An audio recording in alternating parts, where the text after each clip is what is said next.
muchos se preguntan si estamos en los tiempos del fin. Si van a Marcos capítulo 13, van a ver cómo hay varios versículos donde el Señor nos advierte que debemos estar velando. Versículo 5. Jesús respondiendo les comenzó a decir: mirad que nadie os engañe. Versículo 9. Pero mirad por vosotros mismos. Versículo 18. Orad pues que vuestra huida no sea en invierno. Versículo 21. Entonces si algunos dijeren: mirad, aquí está el Cristo, o mirad, allí está, no le creáis. Versículo 23. Mas vosotros mirad. Versículo 28. De la higuera aprended la parábola. Versículo 33. Mirad, velad y orad. Versículo 35. Velad pues, porque no sabéis cuándo vendrá el Señor de la casa. Versículo 37. Y lo que a vosotros digo, a todos lo digo, velad. Ven, hermanos, cómo la intención de este pasaje es eminentemente pastoral. Mis hermanos, la Biblia no fue escrita para que podamos enterarnos hoy de las noticias de mañana. La Biblia fue escrita para que podamos conocer a Cristo tal como Él es presentado en el Evangelio, tanto para nuestra salvación como para nuestra santificación. Y es mi intención exponer este pasaje con este propósito pastoral en mente, no para satisfacer una curiosidad que no es saludable para el cristiano.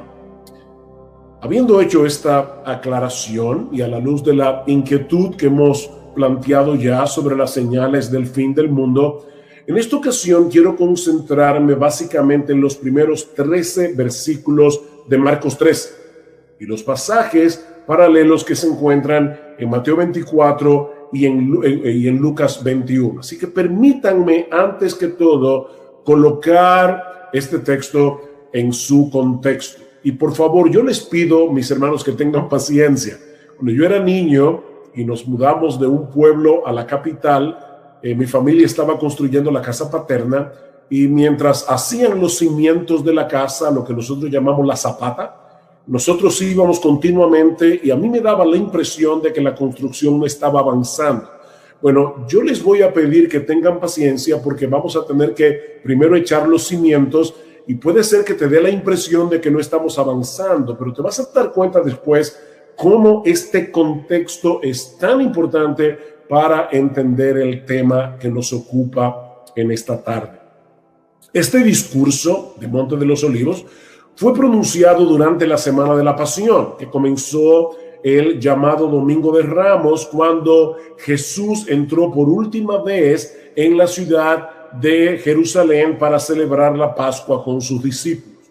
Miles de personas se habían aglomerado en la entrada de la ciudad, aclamando con gozo a Jesús como el Mesías, el Hijo de David. Y mis hermanos, si no conociéramos la historia y pudiéramos viajar a través del famoso túnel del tiempo hasta ese Domingo de Ramos en Jerusalén, pensaríamos que la nación de Israel estaba experimentando un avivamiento espiritual. Pero muy pronto iba a ser evidente que toda esa algarabía no era más que una fachada religiosa, que eso no reflejaba la realidad del corazón. Unos días más tarde, Israel iba a rechazar a su Mesías. Y eso tendría serias repercusiones tanto a nivel político como a nivel espiritual para esta nación que en el antiguo pacto era una teocracia. Ese lunes en la mañana, después del Domingo de Ramos, Jesús y sus discípulos se dirigían hacia el templo en Jerusalén y encuentran en el camino una mata de higuera llena de hojas pero sin fruto. Y en un acto simbólico, Jesús maldice la higuera. Ahora deben tener en cuenta que en el Antiguo Testamento el árbol de higuera representaba la nación de Israel. Jesús maldice este árbol y se seca hasta la raíz. Eso era Israel en los días del Señor. Un hermoso árbol lleno de hojas, pero que no tenía frutos, a punto de recibir todo el peso de la ira de Dios por su formalismo religioso. Inmediatamente después, el Señor entra en el templo con sus discípulos, echa fuera a los comerciantes, a los cambistas y acusa a los sacerdotes de haber convertido la casa de Dios, el templo de Dios, en una cueva de ladrones. Y esa fue la gota que derramó el vaso. Porque eso fue el lunes, recuerden, el martes en la mañana Jesús fue confrontado en el templo por los líderes religiosos de Israel con una serie de preguntas capciosas, tratando de que él se incriminara con sus propias palabras y así poderlo acusar delante del Sanedrín como un blasfemo. En ese contexto, el Señor les cuenta a los líderes religiosos una historia en forma de parábola. Estoy en Marcos 12, acerca de un hombre que había plantado una viña y que se la había arrendado a unos labradores. Pero cuando llegó el tiempo de la vendimia y el dueño envía a algunos de sus siervos a buscar la parte de los frutos que le corresponde, estos labradores malvados los afrentan y los golpean, llegando incluso a matar a algunos de estos siervos. Pero en vez de darles lo que merecía, el dueño decide enviarles lo más preciado que tenía, a su propio hijo, al amado de su corazón.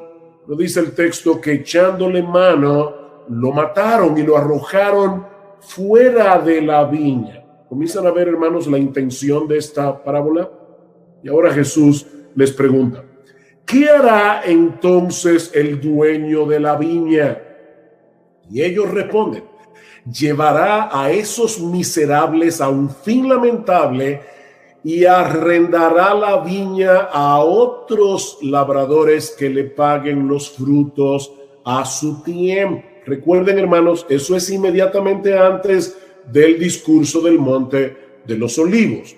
Ahora, obviamente la viña de esta historia es la nación de Israel y los labradores son sus líderes. De hecho, dice en Marcos capítulo 12, versículo 12, que a partir de ese momento ellos trataban de prender a Jesús porque comprendieron que contra ellos había dicho la parábola. Ellos entendieron perfectamente el significado de esta historia. De manera que esta parábola nos enseña lo mismo que la maldición de la higuera.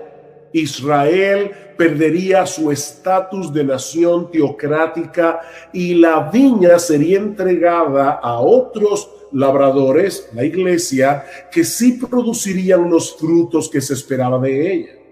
Más adelante, en ese mismo día, el Señor pronuncia unas palabras bien duras contra los escribas y fariseos. Y esto se recoge en Mateo capítulo 23.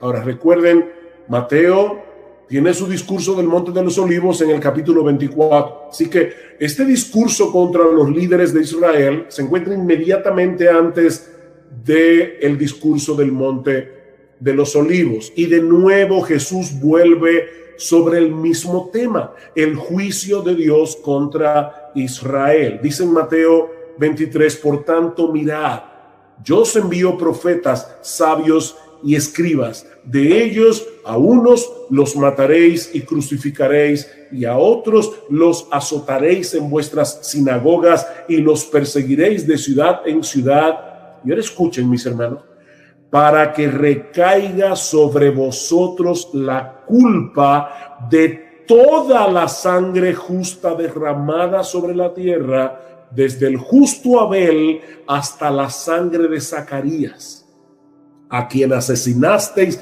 entre el templo y el altar. En verdad os digo que todo esto vendrá sobre esta generación. O sea, lo que Jesús está diciendo aquí es que el juicio de Dios habría de caer sobre Israel mientras estuviera viva esa generación que le estaba escuchando en ese momento. El Señor finaliza su advertencia con estas palabras, Mateo 23:37. Jerusalén, Jerusalén, que matas a los profetas y apedreas a los que te son enviados. ¿Recuerdan la parábola de la viña? cómo Dios envió los siervos y los apedrearon? ¿Cuántas veces quise juntar a tus hijos como la gallina junta sus polluelos debajo de sus alas y no quisiste? He aquí, vuestra casa os es dejada desierta, porque os digo que desde ahora no me veréis hasta que digáis bendito el que viene en el nombre del Señor. Ahora, yo no sé si se dieron cuenta de este detalle.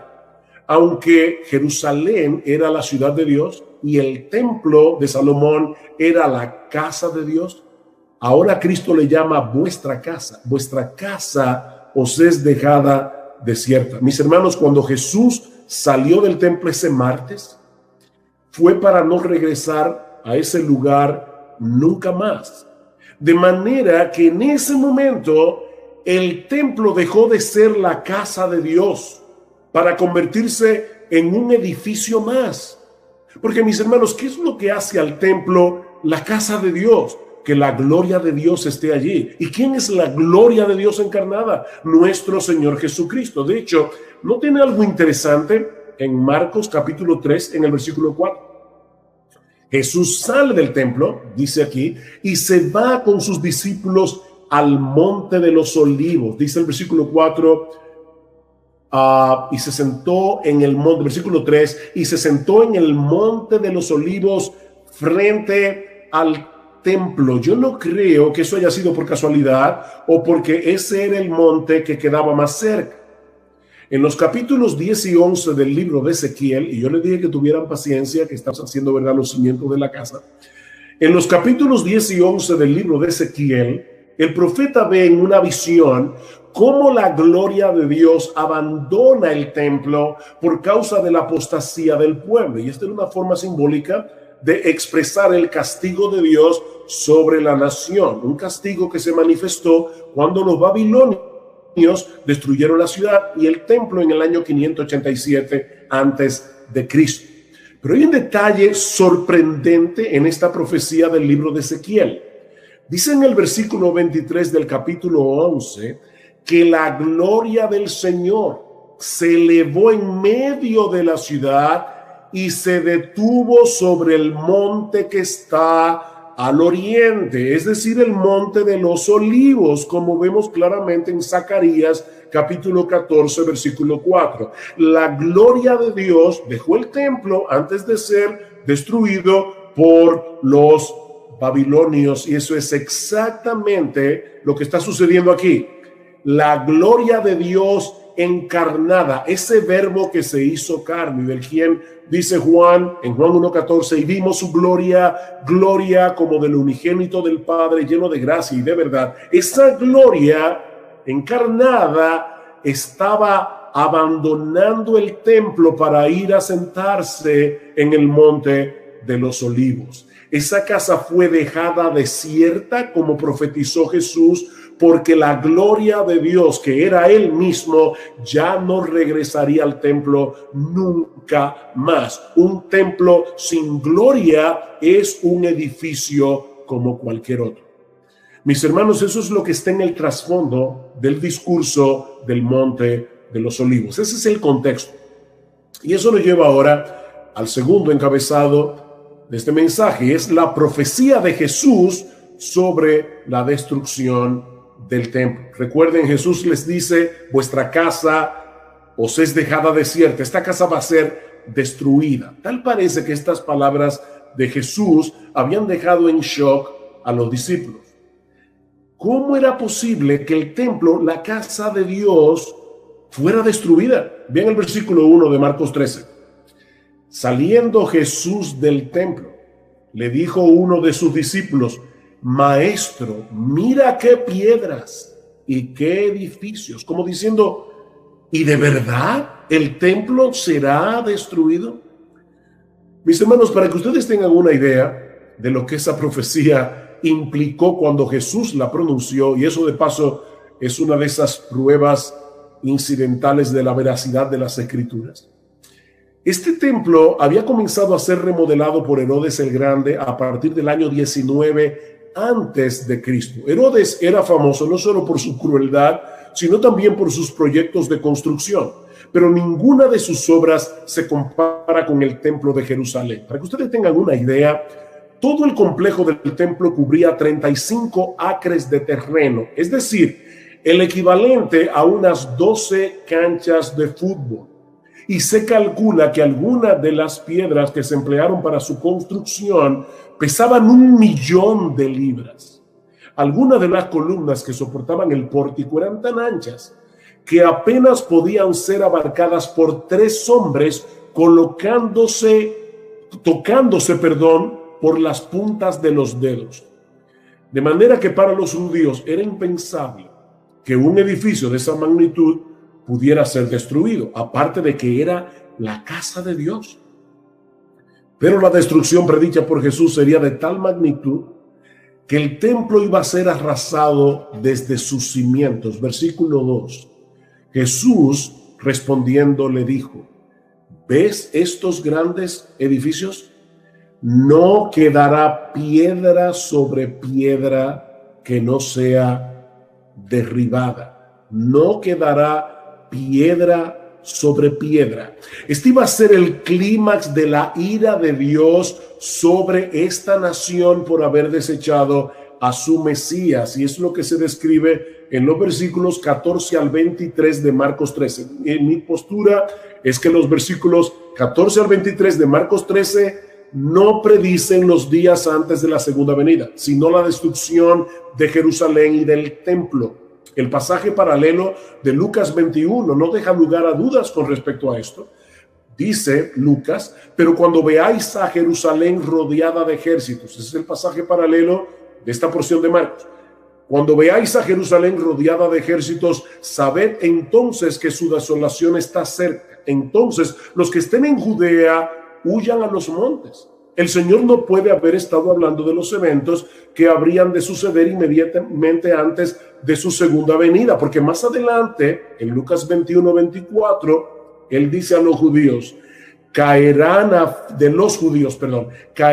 a filo de espada y serán llevados cautivos a todas las naciones. Ven, eso fue lo que sucedió en el primer siglo. Y Jerusalén será hollada por los gentiles hasta que los tiempos de los gentiles se cumplan. Eso ocurrió en el siglo primero y era algo que varios de los discípulos que estaban allí escuchando el discurso iban a experimentar. Es por eso que en el versículo 23 de Marcos 13 el Señor les dice: mas vosotros mirad, ustedes que me están oyendo, miren, porque os lo he dicho todo antes de que ocurra.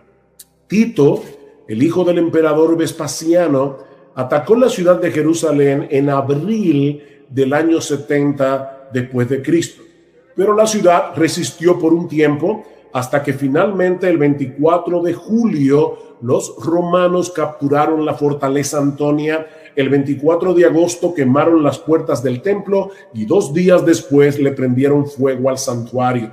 Ya para el 26 de septiembre de ese mismo año, toda la ciudad se encontraba en sus manos hasta que Tito la arrasó completamente, tal como Jesús lo había predicho 40 años antes. Solo quedaron en pie las 3 torres del palacio de Herodes en el muro occidental y parte de la muralla. Todo lo demás fue destruido. En el templo de Jerusalén no quedó piedra sobre piedra que no fuera derribada.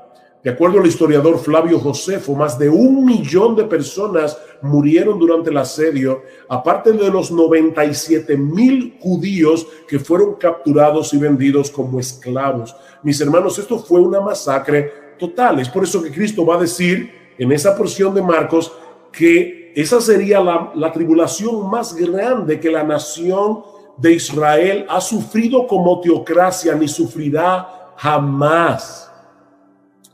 Por esto, mis hermanos, es que era tan difícil de imaginar para los judíos, para los discípulos, que esto iba a suceder a menos que estuviera llegando el fin del mundo. Y es por eso que los discípulos conectaron la caída de Jerusalén y del templo con el fin del mundo o el fin del siglo. De ahí la pregunta del versículo 4. Vean una vez más versículo 3 y 4.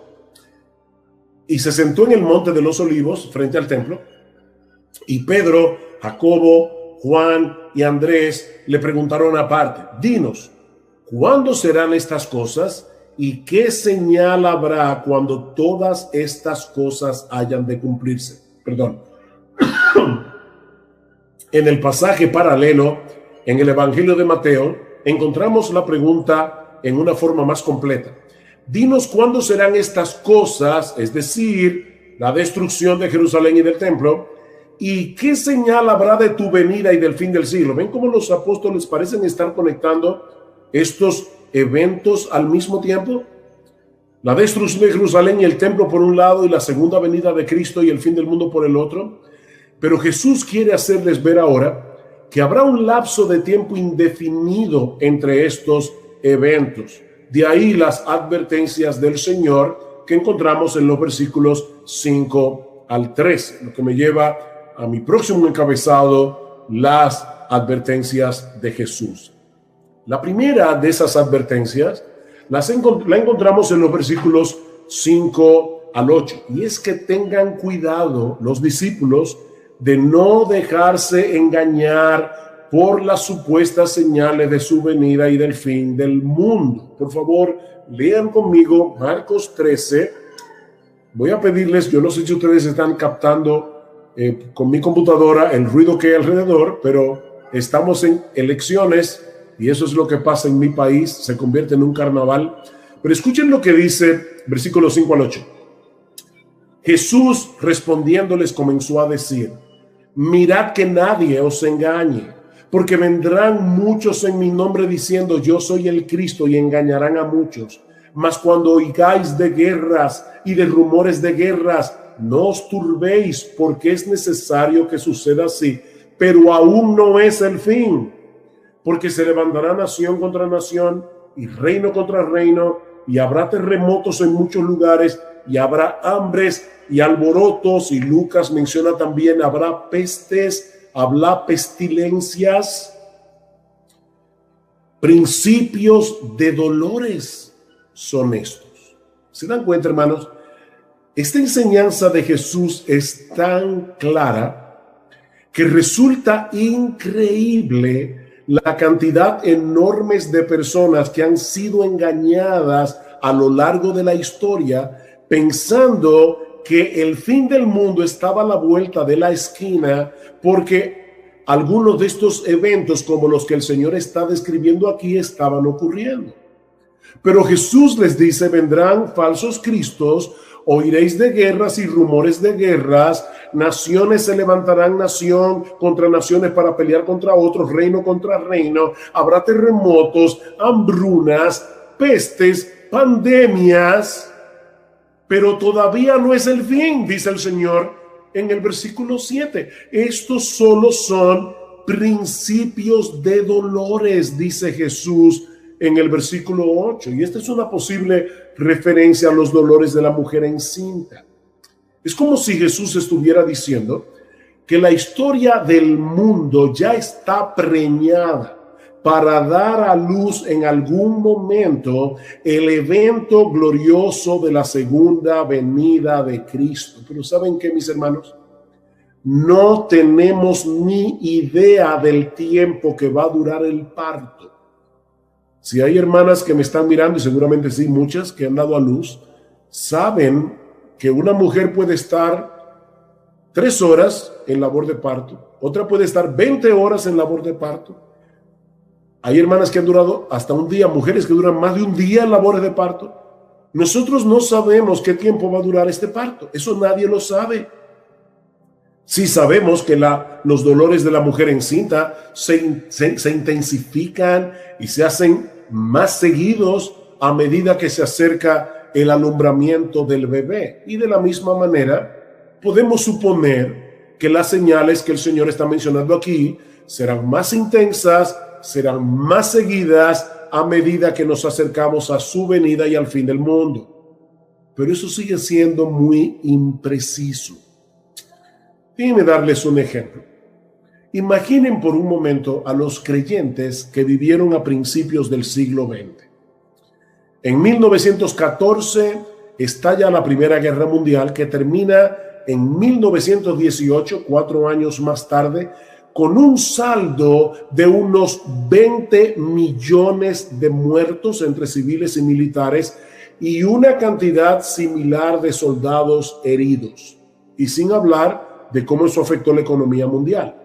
Ese mismo año, 1918, llega la pandemia de la gripe española, la más letal de toda la historia, con un saldo de 40 millones de muertos. Es decir, que entre 1914 y 1920, que fue cuando terminó la pandemia de la gripe española, murieron unos 60 millones de personas. 60 millones de personas. Han pasado 100 años después de estos eventos y estamos en el 2020 y todavía estamos aquí. Mis hermanos, no caigamos en la trampa de querer discernir cuándo será el fin del mundo, porque lo cierto es que no lo sabemos. No lo sabemos. Sí, yo sé que el mundo está muy convulsionado. Yo sé que la inmoralidad parece ir rampante por todo el mundo, pero el fin tanto pudiera estar a la vuelta de la esquina como pudiera pasar décadas sin que ocurra. Y yo creo que es a eso que el Señor nos llama la atención al final del discurso. Yo le pido, por favor, que vayan a Marcos 13 y noten algo interesante aquí. Marcos 13, 14 al 23, encontramos la destrucción de Jerusalén y del templo. Versículo 24 al 27, la segunda venida de Cristo. Y ahora escuchen cómo Jesús termina este discurso. Versículo 28. De la higuera aprended la parábola. Cuando ya su rama está tierna y brotan las hojas, sabéis que el verano está cerca. Así también vosotros, a quienes ya yo les he dicho cuáles son las señales de la destrucción de Jerusalén y del templo que ocurrió en el siglo I. Dice, así también vosotros, cuando veáis que suceden estas cosas, conoced que está cerca, a las puertas. De cierto os digo que no pasará esta generación hasta que todo esto acontezca. Ustedes que me están escuchando van a vivir esto. El cielo y la tierra pasará, pero mis palabras no pasarán. Así que los versículos 28 al 31 está hablando de los eventos del siglo I. Y ahora noten el versículo 32. Pero de aquel día de la segunda venida y de la hora nadie sabe, ni aun los ángeles que están en el cielo, ni el Hijo, sino el Padre. Mirad, velad y orad, porque no sabéis cuándo será el tiempo. Ustedes se dan cuenta, de la destrucción de Jerusalén, ustedes iban a ver cosas muy claras. Cuando ustedes vean a Jerusalén rodeada de ejércitos, huyan, porque en aquellos días algunos decían, no se preocupen, que ya el Mesías viene, quédense en Jerusalén, la victoria será nuestra, y por eso muchos fueron masacrados. Pero los cristianos que le creyeron a Jesús pudieron huir de Jerusalén a tiempo. De manera, mis hermanos, que la primera advertencia del Señor es que no nos dejemos engañar. No nos dejemos engañar. Estas señales bien pudieran decirnos que la venida de Cristo está a las puertas, a la vuelta de la esquina, o pudieran pasar décadas.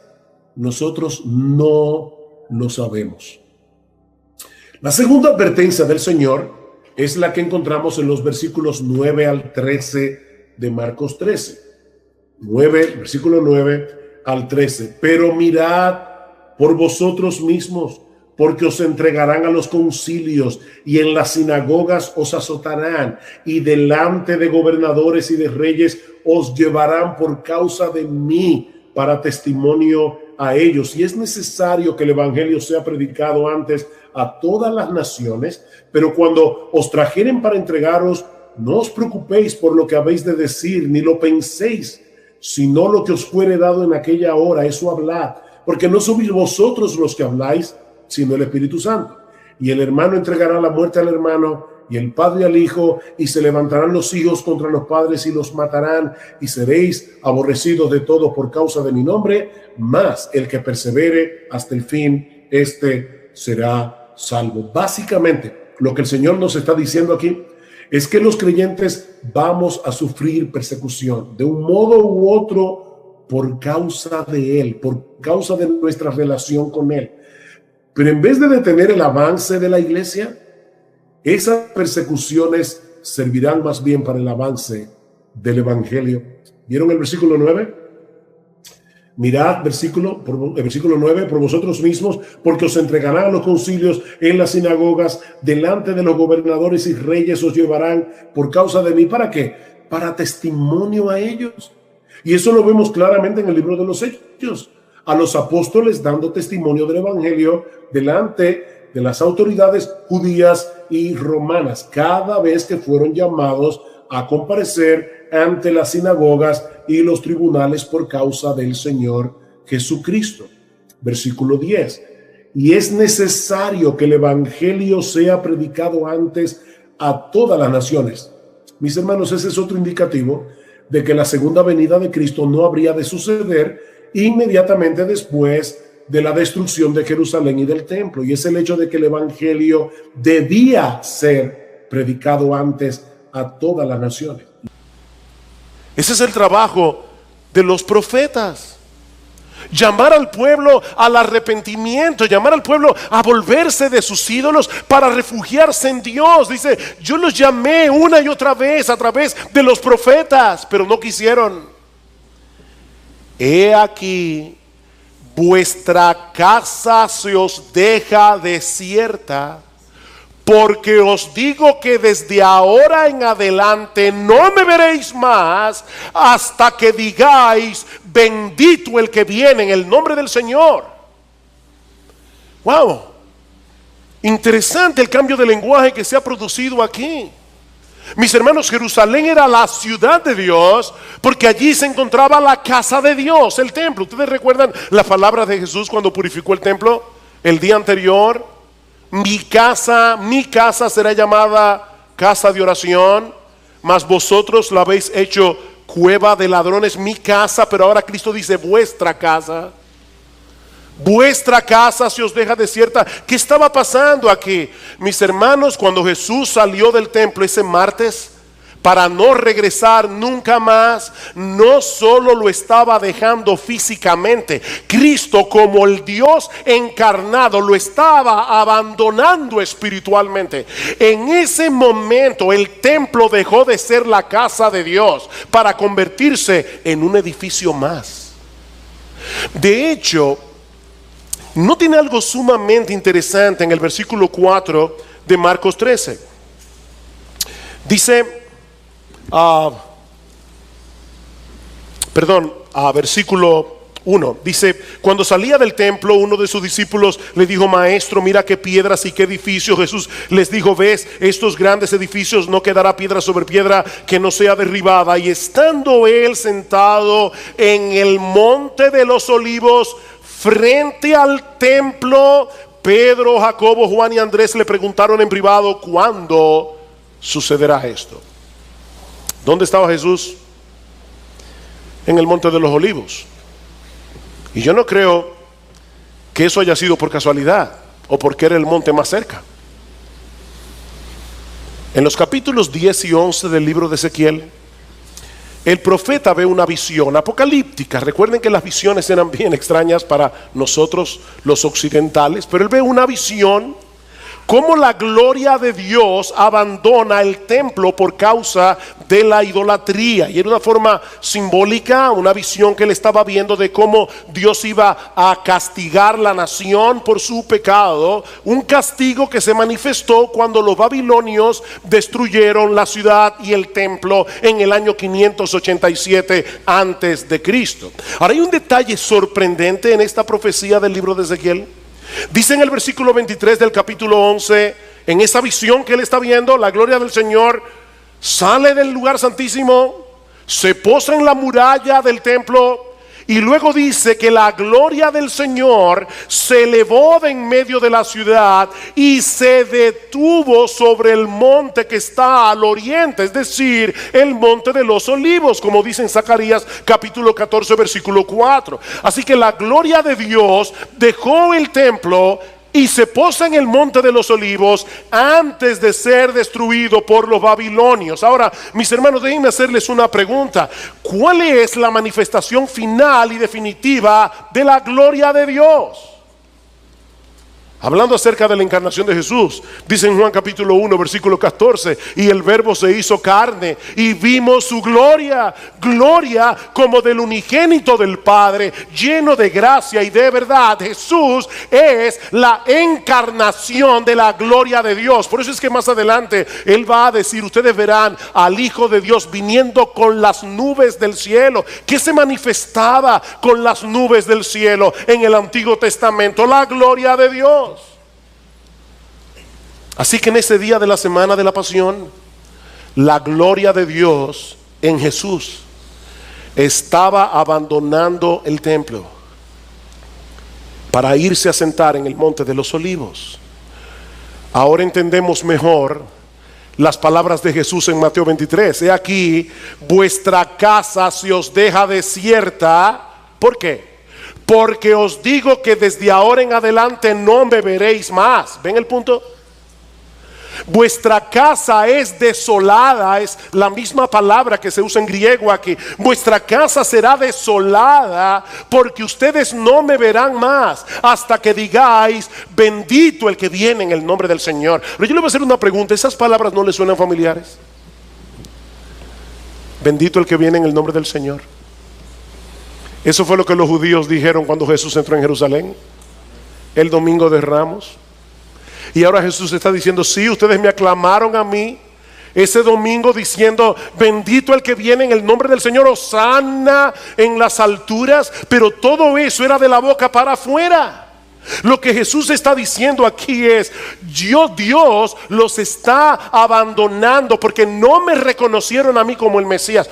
Todo lo que ustedes dijeron de mí durante mi entrada triunfal no era más que una fachada. Por eso me voy del templo para no regresar nunca más. Vuestra casa será desolada porque la gloria de Dios, que soy yo, ya no estará allí.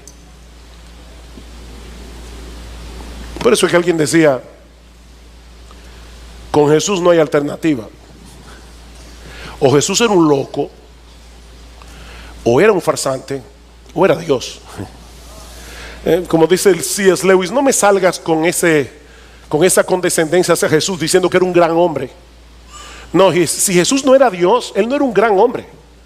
Si Jesús no era Dios, era un megalomano, o estaba loco. Pero Él era Dios. Dios de Dios, luz de luz, Dios verdadero del Dios verdadero. Mis hermanos, fue la gloria de Dios encarnada la que abandonó el templo ese día. Dios estaba repudiando a Israel y a la ciudad santa para que no fueran su casa nunca más. Como bien señala Sam Storms, la destrucción física del templo no era otra cosa que la consumación externa del repudio espiritual de parte de Dios. Ese es el trasfondo del discurso del Monte de los Olivos. Y si no entendemos eso, no vamos a entender el discurso. Eso nos lleva a nuestro segundo encabezado: la profecía sobre la destrucción del templo. Tal parece que las palabras de Jesús dejaron en shock a los discípulos. ¿Que la ciudad de Jerusalén será destruida? ¿Qué va a pasar entonces con el templo? De ahí probablemente el comentario del versículo 1 dice: cuando salía del templo, uno de sus discípulos le dijo: maestro, mira qué piedras y qué edificios. Como diciendo: ¿de verdad tú estás diciendo que eso será destruido? Ahora, para entender el asombro de los discípulos, necesitamos conocer algunas cosas acerca del templo y lo que ese edificio significaba para los judíos. El templo original fue construido por Salomón, como muchos de ustedes saben, el hijo de David, en el siglo X antes de Cristo.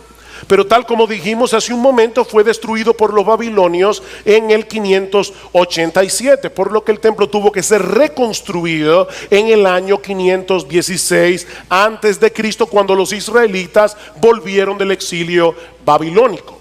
Pero ese nuevo templo no era ni sombra del anterior. Así que muchos años más tarde, en el 19 antes de Cristo, Herodes el Grande, no lo confundan con el Herodes de los días de Jesús, ese era hijo de Herodes. Este es Herodes el Grande. Herodes el Grande decidió comenzar una remodelación masiva del templo. Herodes era reconocido por sus proyectos de construcción monumentales, pero ninguna de sus obras se compara con el templo de Jerusalén. Todos dicen que el templo llegó a convertirse en uno de los edificios sagrados más esplendorosos del mundo. El historiador judío Flavio Josefo lo describe de esta manera: la parte exterior del edificio tenía todo aquello que pudiese producir asombro al alma y a los ojos, al estar cubierto por todos lados con gruesas planchas de oro. Apenas salía el sol, el templo empezaba a irradiar un resplandor tan intenso que los que se esforzaban en mirarlo se veían obligados a desviar sus ojos como si se tratase de rayos solares. A los extranjeros que se aproximaban les parecía desde lejos como una montaña revestida con un manto de nieve, debido a que todo lo que no estaba cubierto de oro era de un blanco purísimo. Para que ustedes tengan una idea, todo el complejo del templo cubría 35 acres de terreno. Es decir, que adentro del terreno cabían 12 canchas de fútbol, para que ustedes puedan tener una idea de lo que era el templo de Jerusalén. Se calcula aún al día de hoy que algunas de sus piedras, de las piedras que se emplearon para su construcción, pesaban 1.000.000 de libras. De hecho, algunas de las columnas que soportaban el pórtico eran tan anchas que apenas podían ser abarcadas por 3 hombres tocándose con la punta de los dedos. Apenas podían abarcarla. De manera que para los judíos era impensable que un edificio como ese pudiera ser destruido. Eso era imposible. Recuerden, hermanos, estamos en el siglo I, no hay tanques de guerra, no hay bombas. Aparte de que era la casa de Dios. Ellos pensaban, ese edificio es intocable. Ese edificio es la casa de Dios. Imagínense ahora cuando Jesús les dice, versículo 2: ¿ves estos grandes edificios? No quedará piedra sobre piedra que no sea derribada. Y no olviden que el Señor está diciendo, y ustedes lo verán, porque todo esto va a suceder durante esta generación. Ustedes lo verán. Era un shock total. La semana que viene nosotros vamos a hablar más ampliamente acerca del cumplimiento de esta profecía cuando estudiemos los versículos 14 al 23. Pero lo que Jesús está describiendo aquí es una destrucción total. Él está diciendo, el templo va a ser destruido hasta los cimientos.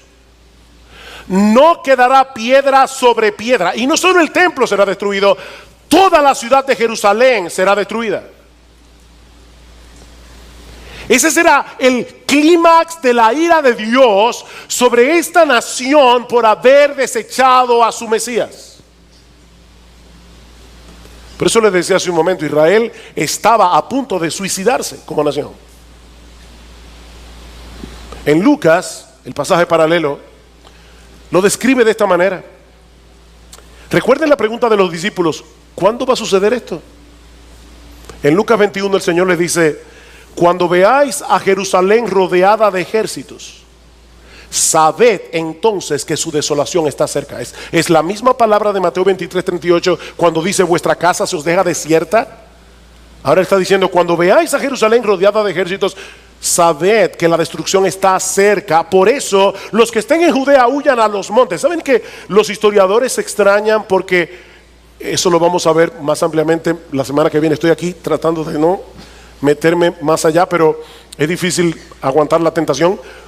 ¿Saben que los historiadores se extrañan? Porque muchos judíos, casi la población entera, fue arrasada por Tito, por los romanos en el año 70.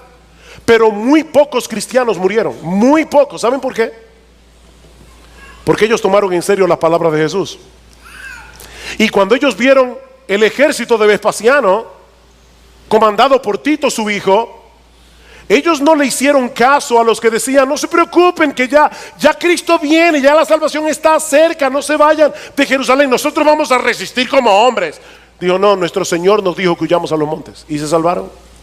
La mayoría de los cristianos huyan a los montes, y los que estén en medio de la ciudad, aléjense, y los que estén en los campos, no entren en la ciudad, porque estos son días de venganza, para que se cumplan todas las cosas que están escritas. Ay de las que estén encintas y de las que estén criando en aquellos días, porque habrá una gran calamidad sobre la tierra e ira sobre este pueblo. Y caerán a filo de espada, y serán llevados cautivos a todas las naciones, y Jerusalén será hollada por los gentiles hasta que los tiempos de los gentiles se cumplan. Esa profecía se cumplió tan literalmente que hasta Sosúa llegaron los judíos. Serán llevados cautivos a todas las naciones.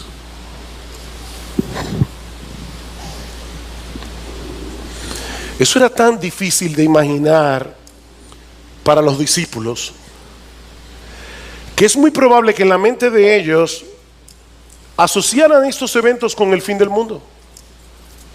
No, si es verdad que Jerusalén va a ser arrasada y que del templo no quedará piedra sobre piedra, tiene que ser que está llegando el fin del mundo. De ahí la pregunta de los discípulos. Dice en Marcos capítulo 13, versículo 3: y estando él sentado en el monte de los olivos frente al templo, Pedro, Jacobo, Juan y Andrés le preguntaron en privado: dinos cuándo sucederá esto, ¿y qué señal habrá cuando todas estas cosas se hayan de cumplir? En el pasaje paralelo del Evangelio de Mateo encontramos una versión más completa de la pregunta. Ellos preguntaron: dinos cuándo sucederá esto, refiriéndose obviamente a la destrucción de Jerusalén y del templo. ¿Y cuál será la señal de tu venida y de la consumación del siglo? Tal parece que en la mente de ellos esas tres cosas tenían que suceder al mismo tiempo: la destrucción de Jerusalén y del templo, la segunda venida de Jesús y el fin del mundo. Pero ahora Jesús les hace ver que hay un lapso indefinido de tiempo entre un evento y los otros dos. Esa es la razón del discurso del Monte de los Olivos. Ven, hermanos, ¿por qué les decía al principio que Jesús no estaba tratando de darnos ayer la noticia de mañana? Ese no es el propósito. Estos hombres necesitaban instrucción. Y lo que Jesús les está diciendo es: no se dejen engañar, ni la segunda venida de Cristo ni el fin del mundo van a suceder inmediatamente después de la destrucción de Jerusalén y del templo. Muchas cosas tienen que ocurrir antes de mi segunda venida. Ahora, increíble, Cristo no ha muerto todavía en la cruz, y Él está diciendo: yo voy a morir, voy a resucitar, voy a subir al cielo y vuelvo otra vez. Pero no conecten una cosa con la otra. Porque primero viene la destrucción de Jerusalén, la destrucción del templo, y luego viene mi segunda venida. Si ellos no entendían eso, no solamente serían fácilmente engañados, sino que podían sentirse profundamente frustrados al estar esperando algo que no iba a suceder en el tiempo en que ellos pensaban que iba a suceder. De ahí las advertencias del Señor en los versículos 5 al 13. Cristo da dos advertencias que voy a ver muy brevemente. La primera en los versículos 5 al 8. Y básicamente lo que el Señor les está diciendo allí es: tengan cuidado, no se dejen engañar por supuestas señales. Vean el versículo 5. Jesús comenzó a decirles: mirad que nadie os engañe. Muchos vendrán en mi nombre diciendo: yo soy el Cristo, y engañarán a muchos. Y cuando oigáis de guerras y de rumores de guerras, no os alarméis. Roma estaba en paz en esos días, pero luego del suicidio de Nerón en el 68, vino un tiempo de tanta revuelta que en el año 69, después de Cristo, un año antes de la destrucción del templo, hubo 4 emperadores en Roma en un solo año. Oiréis de guerra, rumores de guerra. No os alarméis. Es necesario que todo esto suceda, pero todavía no es el fin. Porque se levantará nación contra nación y reino contra reino, y habrá terremotos y hambres en diversos lugares. Esto solo es el comienzo de dolores.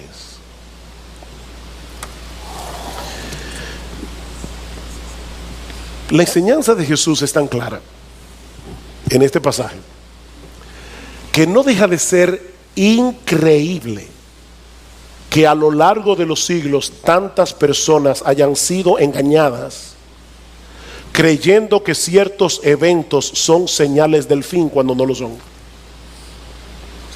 Yo no sé cuántas veces las personas pensaron: no, ya esto es el fin. Yo imagino que cuando Napoleón comenzó a conquistar Europa, muchos pensaron en el siglo XIX: ya esto se acabó, Napoleón está muerto y enterrado. Primera Guerra Mundial, eso fue horrible.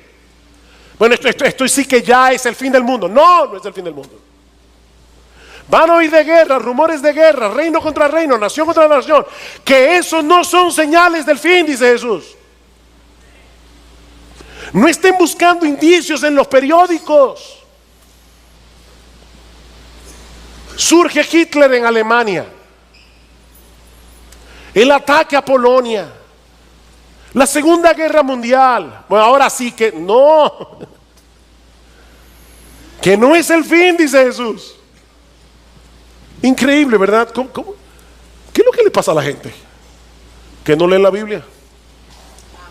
Lo que pasa es que no leen el texto con cuidado. Aquí dice que no se dejen engañar, que esas no son señales del fin.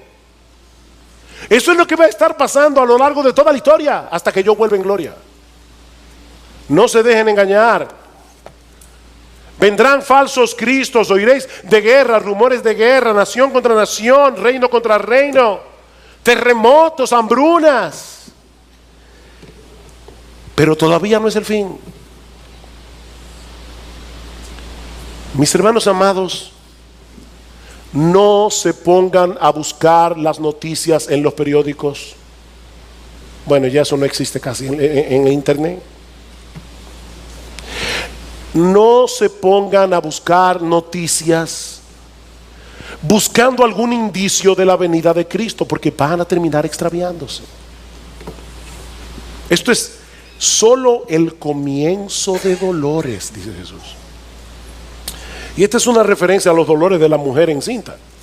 Es como si Jesús estuviera diciendo: la historia del mundo ya está preñada para dar a luz en algún momento el evento glorioso de mi segunda venida. Pero mis hermanos, nosotros no tenemos ni idea del tiempo que va a durar el parto. ¿Saben que hay mujeres que se pasan 24 horas con dolores? Y hay otras que en el tercer pujo dan a luz y duran 2 horas. No sabemos. Eso es lo que Jesús está diciendo. No sabemos. Eso nadie lo sabe.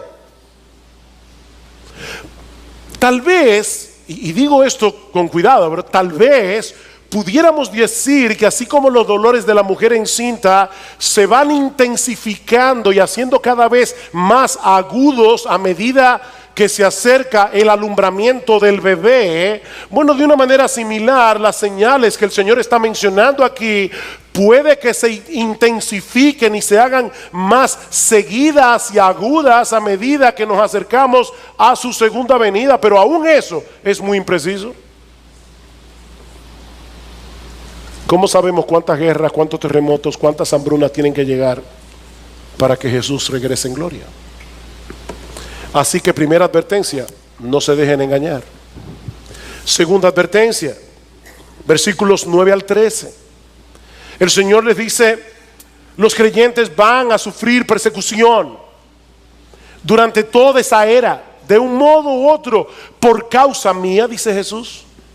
Lo dice 2 veces, por causa mía. Pero en vez de detener el avance de la iglesia, ¿saben qué dice el Señor? Esas persecuciones servirán para llevar el evangelio a todas partes y para purificar a la iglesia, para saber quiénes son suyos y quiénes no lo son. Versículo 9.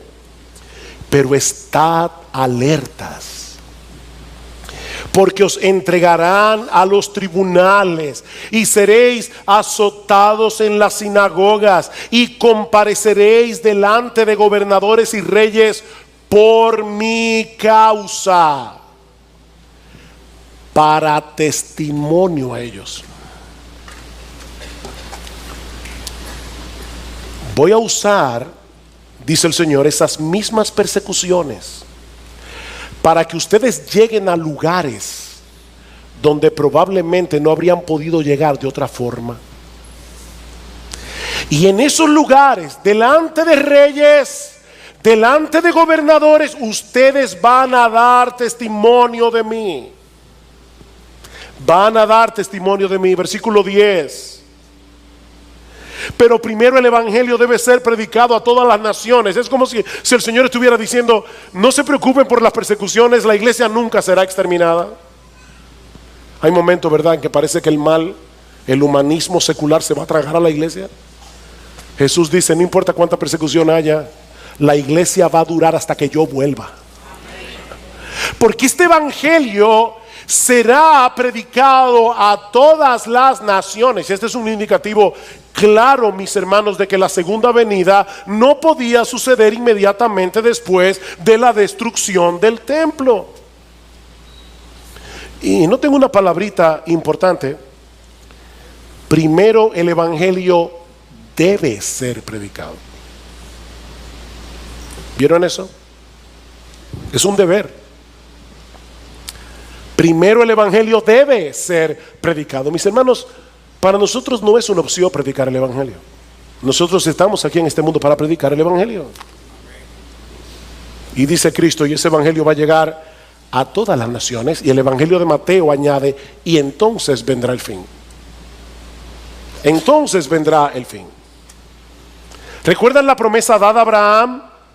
En ti serán benditas todas las familias de la tierra. Jesús es ese hijo de Abraham, en quien han sido benditas con la salvación todas las familias de la tierra. Este evangelio va a llegar a todas las familias de la tierra. Pero mis hermanos, una vez más, nosotros no podemos saber cuándo la iglesia habrá completado esta comisión para poder decir, ya faltan 15 minutos para que llegue el Señor. No lo sabemos. Versículo 11.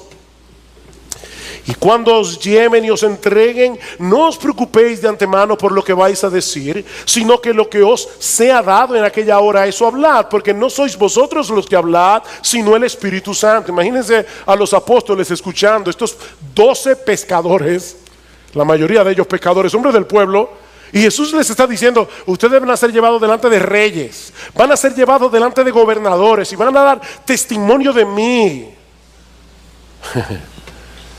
Probablemente estaban temblando y ahora Cristo les dice, no tengan temor, no tengan temor. No se preocupen de antemano por lo que tengan que decir, porque cuando llegue el momento preciso, el Espíritu Santo que está en ustedes, Él los va a capacitar para que ustedes digan lo que tienen que decir.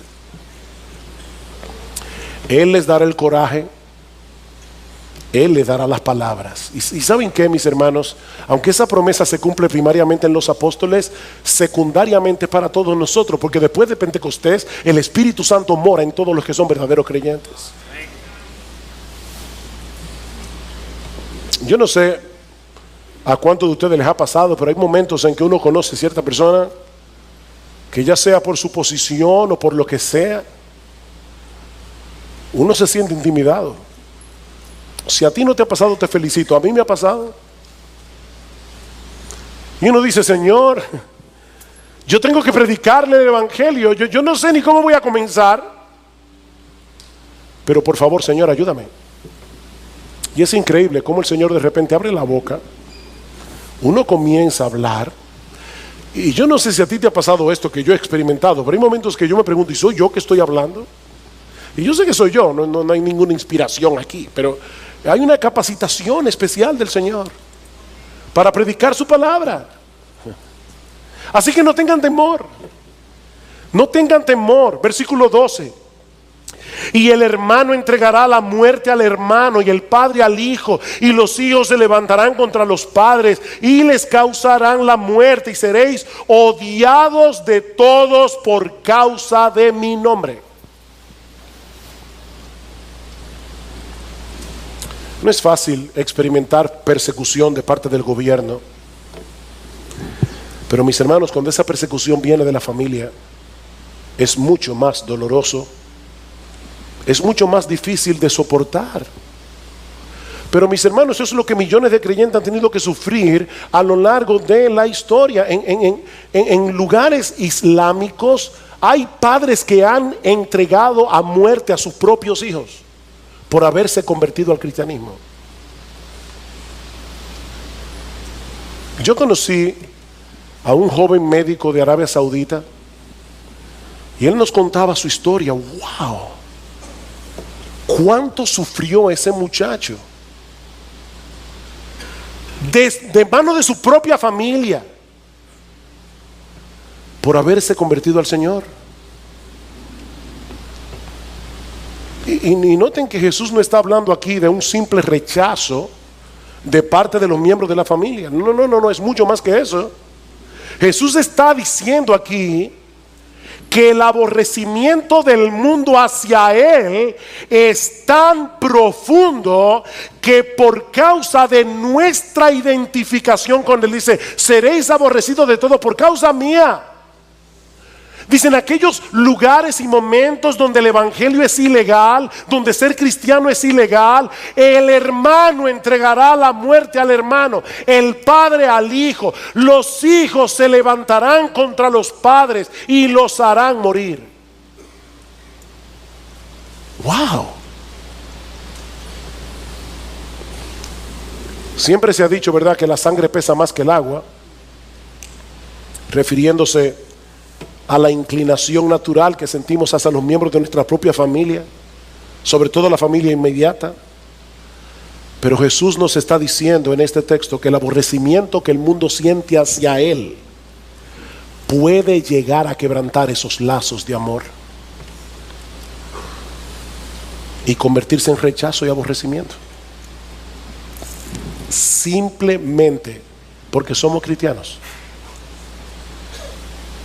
Y es importante que subraye esto, porque una persona puede ser aborrecida porque es un imprudente.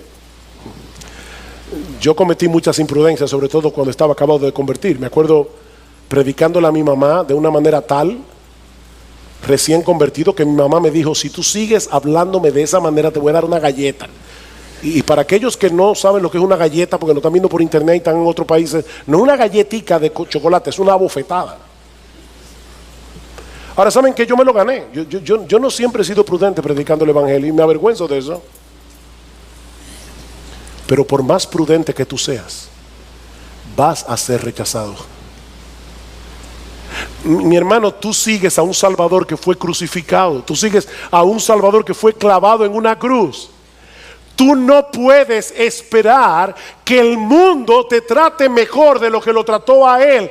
Tú eres cristiano, tú llevas contigo el nombre de Cristo. Si el mundo os aborrece, dice Jesús, sabed que a mí me ha aborrecido antes que a vosotros. Si ustedes fueran del mundo, el mundo amaría los suyos. Al mundo le encanta la pompa, qué tipo más inteligente, qué tipo más brillante. Dice, miren, si ustedes fueran del mundo, el mundo los amaría, pero ustedes son míos y por eso el mundo los va a aborrecer. Seréis aborrecidos de todos por causa de mi nombre,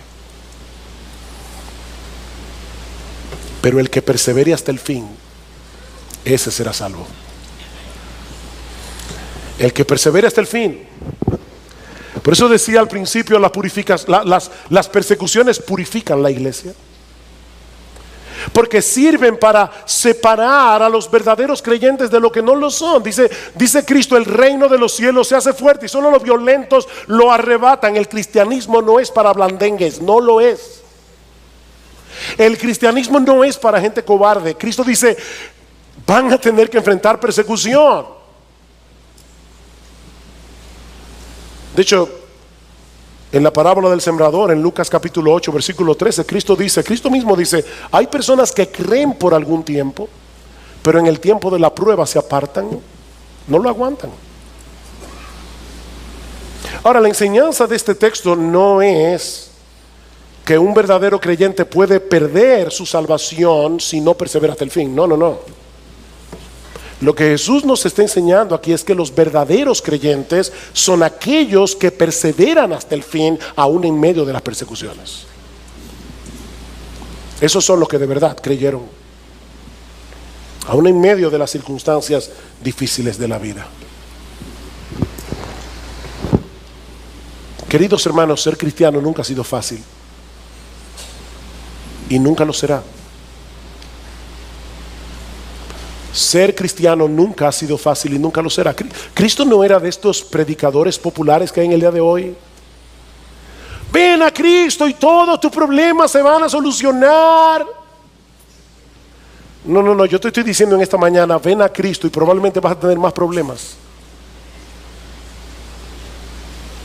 Cristo dijo claramente, las zorras tienen guarida, las aves de los cielos nidos, pero el Hijo del Hombre no tiene dónde recostar su cabeza. ¿De verdad tú quieres seguirme a mí? Calcula el precio. Pero ¿saben qué? No hay razón para que los cristianos nos sintamos avergonzados o intimidados por el mundo, porque estamos del lado de aquel que venció la muerte en la cruz del Calvario. No hay razón para estar intimidados. Mis hermanos, independientemente de lo que el mundo piense de los cristianos, que somos unos retrógrados, que somos de mente estrecha, que nosotros estamos en la época de la Edad Media, que nosotros no somos progresistas, no importa lo que el mundo piense de los cristianos. Es un privilegio, es un gran privilegio seguir y servir a ese rey que por amor a nosotros se hizo siervo, para dar su vida en rescate por muchos. Es un privilegio ser cristiano. Porque ese que murió en debilidad ahora reina con poder a la diestra del Padre. Y dice Pablo en Efesios 1:11, 1:21, sobre todo principado y autoridad y poder y señorío. Él es el soberano de los reyes de la tierra, dice el apóstol Juan en Apocalipsis capítulo 1, versículo 5. El soberano de los reyes de la tierra. Y algún día todos doblarán su rodilla ante Jesús y confesarán que Él es el Señor. Miren, mis hermanos, si hay algo que nosotros aprendemos de este pasaje, y le decía a mi esposa ayer, estoy peleando con el texto porque hay tantas cosas que tengo que decir y no las puedo decir en una sola hora. Pero si hay algo que nosotros aprendemos de la porción que vimos en el día de hoy, es que este mundo no se está moviendo a tontas y a locas. No, mis hermanos. Nuestro Dios está llevando a cabo el plan de redención que Él decretó desde antes de la fundación del mundo. Un plan de salvación que gira en torno a la persona y a la obra de Jesús. Y nada ni nadie podrá impedir que Él haga lo que Él ha diseñado hacer, lo que Él ha determinado hacer. Es por eso que Jesús anunció de antemano su muerte y su resurrección. Él dijo de antemano: yo vine a morir. Jesús anunció de antemano la destrucción de Jerusalén y del templo en un lapso de tiempo de 40 años, porque Él es el soberano de la historia.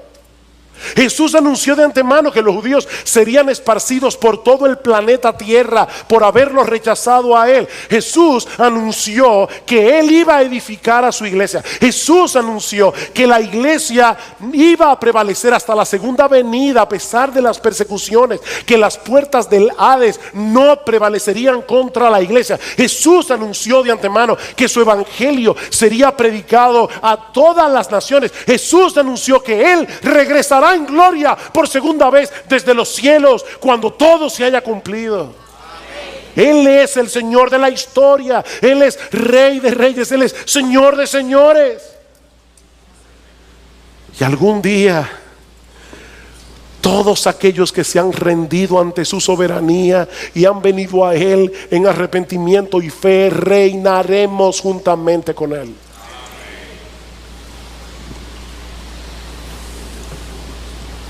Mi amigo, ¿de qué lado estarás tú ese día? ¿De qué lado estarás tú ese día?